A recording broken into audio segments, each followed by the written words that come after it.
ನಮಸ್ಕಾರ. ಎಲ್ಲರಿಗೂ ಕೇಳಿಸ್ತಾ ಇದೆಯಾ? ಎಸ್. ನನಗೆ ನೀವು ಮಾತಾಡೋದು ಕೇಳಿಸ್ತಾ ಇದೆ, ಅದಕ್ಕೆ ನನಗೆ ಅನುಮಾನ ಬಂತು ನಾನು ಮಾತಾಡೋದು ನಿಮಗೆ ಕೇಳಿಸುತ್ತಾ ಅಂತ. ಇನ್ನೂ ಜೋರ ಮಾತಾಡಬೇಕಾ? ನಾನು ಕತೆ ಹೇಳೋಣ ಅಂತ ಬಂದೆ, ನನಗೆ ನಿಮ್ಮ ಕತೆ ಜಾಸ್ತಿ ಕೇಳ್ತಾ ಇದೆ. ಸೊ ನಿಮ್ಮ ಕತೆ ನಿಲ್ಲಿಸಿದ್ರೆ ನನ್ನ ಕತೆ ನಾನು ಕೇಳ್ಬೋದು. ಶುರು ಮಾಡ್ಕೊಳ್ಳೋಣ.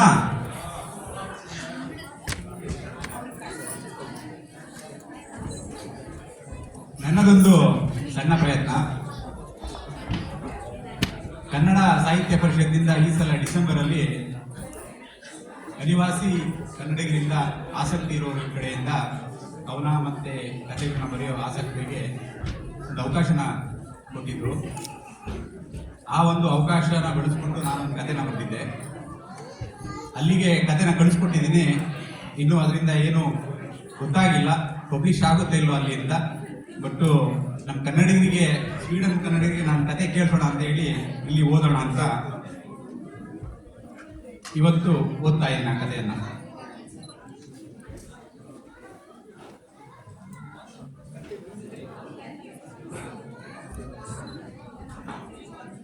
ನನ್ನ ಕತೆ ಶೀರ್ಷಿಕೆ ಬಂದು ನೆನಪು. ನಾನು ಊಟ ಮುಗಿಸಿ ಕೈ ತೊಳೆಯುವಾಗಲೂ ಅದೇ ನೆನಪು. ಯಾಕೋ ಗೊತ್ತಿಲ್ಲ, ಆ ನೆನಪು ನನ್ನ ಮಗ್ಲು ಮುಳ್ತರ ತುಚ್ತಾ ಇದೆ. ನೆನಪುಗಳು ಹಾಗೆ ಮರುಕಳಿಸಿದ್ರೆ ನಮ್ಮ ಮನಸ್ಸಿಂದ ದೂರ ಹೋಗೋದೇ ಕಷ್ಟ.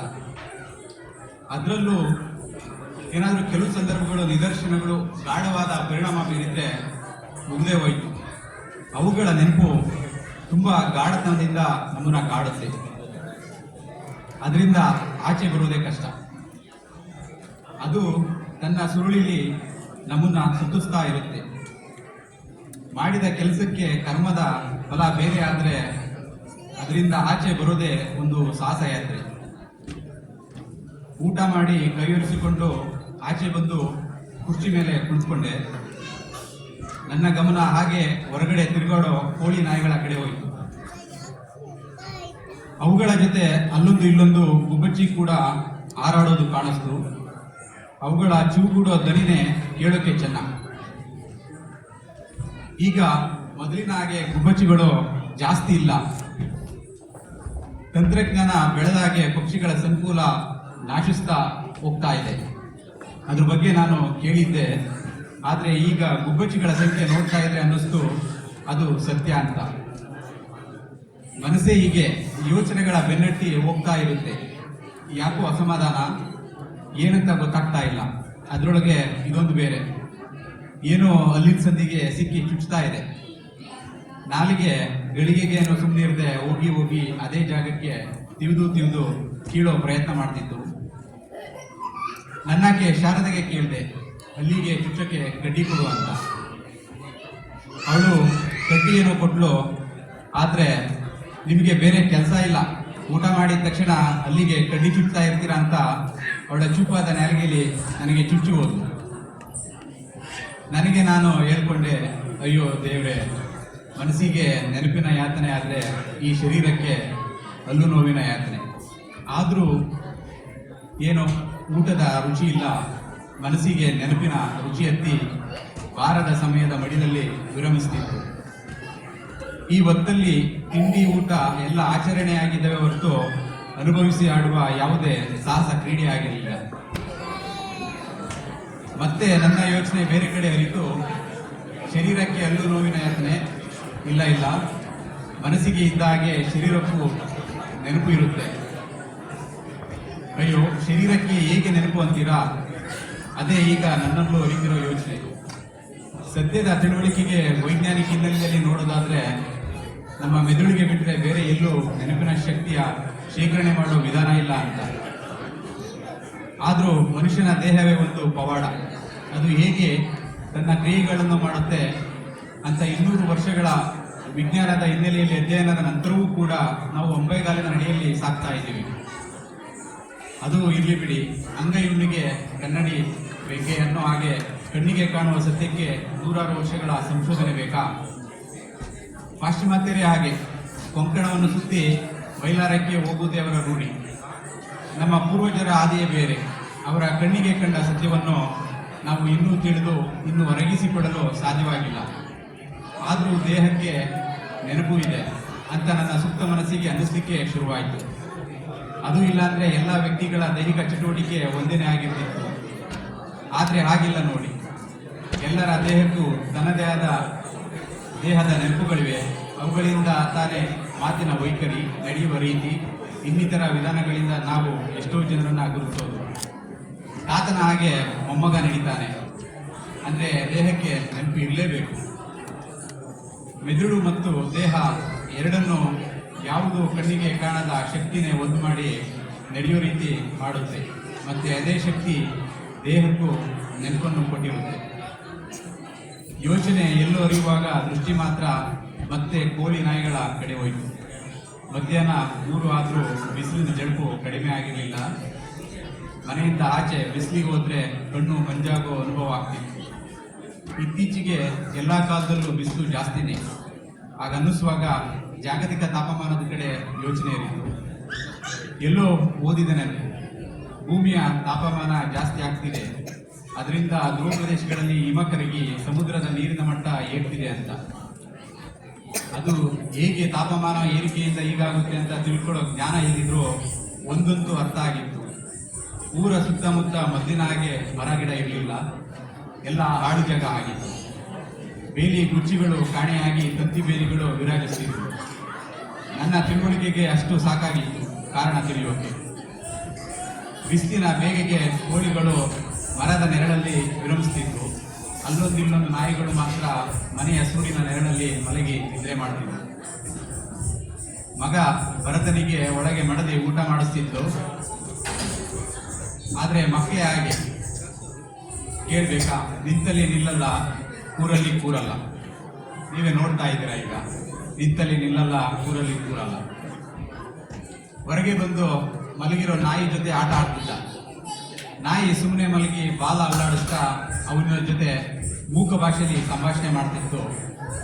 ಹಾಗೆ ಒಂದೊಂದ್ಸಲ ಅವನ ಮುಖನೂ ನೆಗ್ತಾ ಇತ್ತು. ನೆಕ್ಕಿದ್ದು ಖುಷಿಗಾದ್ರೂ ಉದ್ದೇಶ ಮಾತ್ರ ಮುಖಕ್ಕೆ ಅಂಟಿದ ಊಟದ ರುಚಿಯಾಗಿತ್ತು. ಮಗನಿಗೆ ಊಟ ಮಾಡು ಎಂದು ಗದರಿಸಿ ಒಳಗೆ ಕಳಿಸಿದೆ. ತದನಂತರ ಮತ್ತೆ ನನ್ನ ಗಮನ ನಾಯಿ ಕೋಳಿಗಳ ಕಡೆ ಹೋಯಿತು. ಆ ನಾಯಿ ಪ್ರಪಂಚದ ಯಾವುದೇ ಚಟುವಟಿಕೆಯ ಅರಿವಿಲ್ಲದೆ ಎದ್ದು ಮೈ ಮುರಿದು ಕಾಲು ಕಿಸಿದು ಮತ್ತೆ ನಿದ್ದೆಗೆ ಜಾರಿತು. ಈ ಬಿಸಿಲೇ ಹಾಗೆ, ಸ್ವಲ್ಪ ತಂಪಿನ ಜಾಗಕ್ಕೆ ಹೋದ್ರೆ ತುಗುಡಿಕೆ ಬರಿಸುತ್ತೆ. ಅದರಲ್ಲೂ ತಂಪು ಎಲೆಗಾಳಿ ಬೀಸಿದ್ರೆ ಕೇಳಬೇಕಾ. ನನಗೂ ಸ್ವಲ್ಪ ನಿದ್ದೆಯ ಜೋಂಕು ಏರ್ತಾ ಇತ್ತು. ಆದರೆ ನೆನಪು ನನ್ನನ್ನು ಎಡೆಬಿಡದೆ ಕಾಡ್ತಾ ಇತ್ತು. ಕೋಳಿ ನಾಯಿಗಳು ನೋಡು, ಯಾವುದೇ ನೆನಪಿಲ್ಲ, ಯೋಚನೆ ಇಲ್ಲ. ಹೊಟ್ಟೆ ತುಂಬಿಸುವ ಕೈಯಲ್ಲಿ ಬಿಟ್ಟರೆ, ಮಾಸಗಳ ಚಕ್ರದಲ್ಲಿ ವಂಶಾಭಿವೃದ್ಧಿ ಬಿಟ್ಟರೆ ಇನ್ನೇನು ಯೋಚನೆ ಇಲ್ಲ. ಸುಖ ಸುಮ್ಮನೆ ತಿರುಗ್ತಾ ಇರ್ತವೆ, ಯಾವುದೇ ಮನೆಯನ್ನೆಲ್ಲ ಹೋಗ್ತಾ ಇರ್ತವೆ. ಇದೇ ನೋಡಿ ಮನುಷ್ಯನಿಗೂ ಮತ್ತು ಪ್ರಾಣಿ ಪಕ್ಷಿಗಳಿಗೂ ಇರೋ ವ್ಯತ್ಯಾಸ. ನೆನಪು, ಭಾವನೆ, ಪ್ರೀತಿ, ಪ್ರೇಮ, ವಿಶ್ವಾಸ, ಸಂಬಂಧ ಎಲ್ಲ ಮನುಷ್ಯ ಪ್ರಾಣಿಗೆ ಮಾತ್ರನೇ ಅನಿಸುತ್ತೆ. ನಾನು ತಿಳುವಳಿಕೆ ಇರೋ ಪ್ರಾಣಿನೇ ಅಂತ ಅರಿವಾಯಿತು. ಅದಕ್ಕೆ ಅಲ್ವಾ ನನಗೂ ನೆನಪು ಕಾಡ್ತಾ ಇರೋದು. ಬೆಂಬಿಡದ ಬೇತಾಳನ ಹಾಗೆ ಕಂಪನಿಯ ಎಲೆಗಾಳಿಗೆ ನನಗೆ ತೂಕಡಿಸಿದ ಅನುಭವ ಆಯಿತು. ಅದು ನನ್ನ ಗಮನಕ್ಕೆ ಬಂದರೂ ನೆನಪಿನ ಆಳದ ಗಾಢತೆಗೆ ತೂಕಡಿಕೆಯೋ, ನೆನಪು, ವಾತ್ಸವೋ, ವರ್ತಮಾನವೋ, ಭೂತಕಾಲವೋ ಅಥವಾ ಕನಸೋ ಎಂದು ನನಗೆ ಅರಿಯದೆ ಯಾರೋ ಚಲಾಯಿಸುವ ವಾಹನದಲ್ಲಿ ನಾನು ಪ್ರಯಾಣಿಕನಾಗಿದ್ದೆ. ನನ್ನ ಸ್ಥಿತಿ ಈಗ ಯಾರೋ ನಿರ್ಧರಿಸುವ, ಯಾರೋ ಆಡುವ, ಮತ್ತೆ ಯಾರೋ ಗೆಲ್ಲುವ, ಸಾಧಿಸುವ ಆಟದಂತಾಗಿತ್ತು.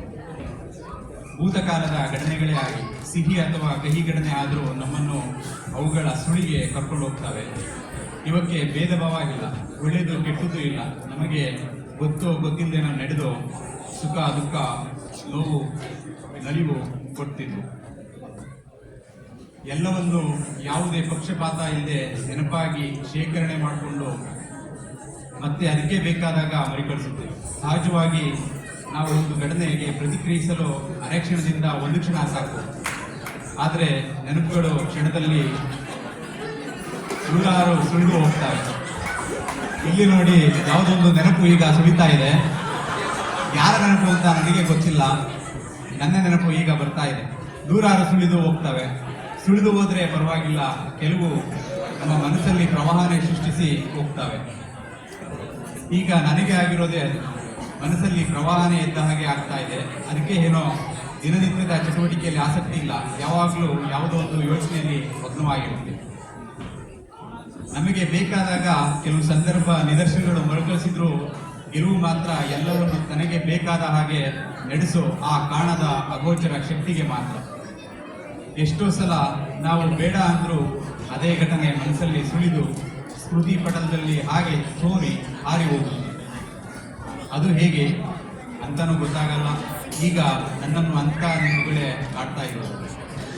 ಕೆಲವು ಮಾತ್ರ ನಮ್ಮನ್ನು ಜೀವನ ಪೂರ್ತಿ ಕಾಡ್ತಾನೆ ಇರ್ತವೆ. ಅದು ಒಳ್ಳೆಯದು ಕೆಟ್ಟದ್ದು ನಿರ್ಧರಿಸುವುದು ಮಾತ್ರ ಮತ್ತೆ ಆ ಅಗೋಚರ ಶಕ್ತಿ. ನಾವು ಜೀವನದಲ್ಲಿ ಎಷ್ಟೇ ಬೆಳೆದ್ರೂ ನಮ್ಮನ್ನು ಕಾಣದ ಕೈ ಚಲಾಯಿಸ್ತಾ ಇರುತ್ತೆ. ಅದರ ಅರಿವು ನಮಗಿಲ್ಲದೆ ಎಲ್ಲ ನಾವೇ ಮಾಡ್ತೀವಿ ಅಂತ ಮನುಷ್ಯ ಬೀಗ್ತಾನೆ. ಆದರೆ ಮನುಷ್ಯ ಪ್ರಾಣಿಗೆ ಗೊತ್ತಿಲ್ಲ ಅವನು ಮಾಯಾಜಾಲದಲ್ಲಿ ಸಿಕ್ಕಿದ್ದಾನೆ ಅಂತ. ಅದರ ಅರಿವು ನಮಗೆ ಆದರೆ ಜೀವನ ಎಷ್ಟು ಸುಲಭ ಸರಾಗ. ಈ ಆಲೋಚನೆ ನನ್ನ ಮನಸ್ಸಿಗೆ ಬಂದಾಗ ಸ್ವಲ್ಪ ನಿರಾಳ ಆಯಿತು. ನೆನಪುಗಳೇ ಹಿಂದೆ ಜೀವನ ಇದೆಯಾ? ನಮ್ಮ ಜೀವನ ನೆನಪುಗಳ ಸರಮಾಲೆ ಅಲ್ವಾ?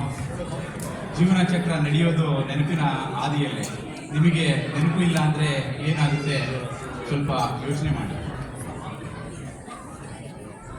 ಈಗ ಮತ್ತೆ ನೆನಪು ಸುಳಿದು ಸ್ಟೇಜ್ ಮೇಲೆ ಬಂದರು ನೋಡಿ. ಯಾರು ನನ್ನನ್ನು ಜೋರಾಗಿ ಕೂಗಿ ಕರೆದ ಹಾಗೆ ಆಯಿತು. ನೋಡಿದ್ರೆ ನನ್ನಕ್ಕೆ ಶಾರದೆ. ನಾನು ನಿದ್ದೆ ಮಾಡಿಬಿಟ್ಟಿದ್ದೆ. ಯೋಚನೆಗಳು ಗಾಢವಾಗಿ ಇದ್ದಿದ್ದರಿಂದ ಕನಸಲ್ಲೂ ಅದೇ ಆಲೋಚನೆಗಳು ನಡೀತಾ ಇತ್ತು. ನಾನು ಮೈ ಮುರಿದು ಎದ್ದೆ. ಸ್ವಲ್ಪ ಕುತ್ತಿಗೆ ನೋವು ಇತ್ತು. ಕುರ್ಚಿ ಕೂರೋಕ್ಕೆ ಹೊರತು ನಿದ್ದೆ ಮಾಡಲಿಕ್ಕೆ ಅಲ್ಲ ಎಂದು ಇನ್ನೊಮ್ಮೆ ಅರಿವಾಯಿತು. ನನ್ನ ಮನಸ್ಸು ಕೂಡ ಹಗುರವಾಗಿತ್ತು. ನೆನಪು ನನ್ನ ಕೆಲಸ ಮುಗಿಸಿ ಮುಂದಿನ ಆದರೂ ನೀವು ಒಬ್ಬಂಟಿಯಾಗಿ ಇದ್ರು ಕೊನೆಗೆ ನಿಮ್ಮ ಜೊತೆ ಉಳಿಯೋದು ನೆನಪುಗಳು ಮಾತ್ರನೇ ಹೊರತು ವ್ಯಕ್ತಿಗಳಲ್ಲ. ನಮಸ್ಕಾರ.